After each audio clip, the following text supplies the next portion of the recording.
টানটান উত্তেজনার মধ্যে দিয়ে শেষ হলো রায়গঞ্জের সানলাইট স্পোর্টিং ক্লাব পরিচালিত Ghughudanga premier league season 1।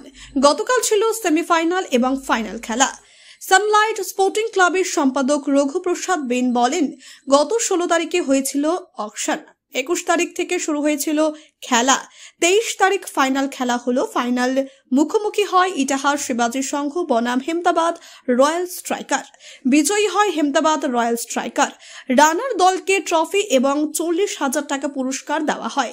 Champion দলকে দেওয়া হয় ট্রফি এবং 30,000 টাকা। এছাড়াও best batsman, best bowler, best catcher, best ফিল্ডারের পুরস্কারও দেওয়া হয়েছে। গ্রাম বাংলার ছেলেমেয়েদের মাঠমুখী করার জন্য এমন উদ্যোগ। আপনার নাম? আমার নাম রঘুপ্রসাদ বিন, আমি সানলাইট স্পিন ক্লাবের সম্পাদক। কি ছিল আজকে আমাদের ক্লাবের সেমিফাইনাল ফাইনাল খেলা হলো। কতদিন ধরে অনুষ্ঠিত হলো খেলাটা? এটা 3 দিন ধরে, 16 তারিখে অপশন ছিল, আর 21 তারিখ থেকে খেলা শুরু, 21-22 লিগ খেলা হলো, আর 23 তারিখে সেমিফাইনাল ফাইনাল। কোন কোন দলের মধ্যে খেলা হলো? ফাইনাল হলো ইটাহার শিবাজি সংঘ আর হেমদাবাদ রয়্যাল স্ট্রাইকার। কারা জয়ী হলেন? Royal striker Hemdabad. পুরস্কার থাকছে জয়ীদের? পুরস্কার চ্যাম্পিয়ন ট্রফি থাকছে, চ্যাম্পিয়ন ট্রফি স্বর্গীয় চ্যাম্পিয়ন ট্রফি, আর স্বর্গীয় সাউদেবী চ্যাম্পিয়ন ট্রফি, আর রানার্স ট্রফি থাকছে মানোরা বেগম রানার্স ট্রফি।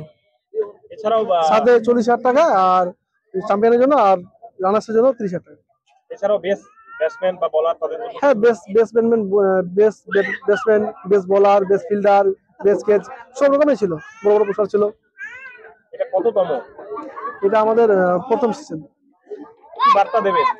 বার্তা দেবো সবাই যেন এরকম করে টুর্নামেন্ট করে, তাহলে আগে যেরকম মাঠে সবাই খেলতে আসতো, আবার দেখা যাবে মাঠে খেলা হবে।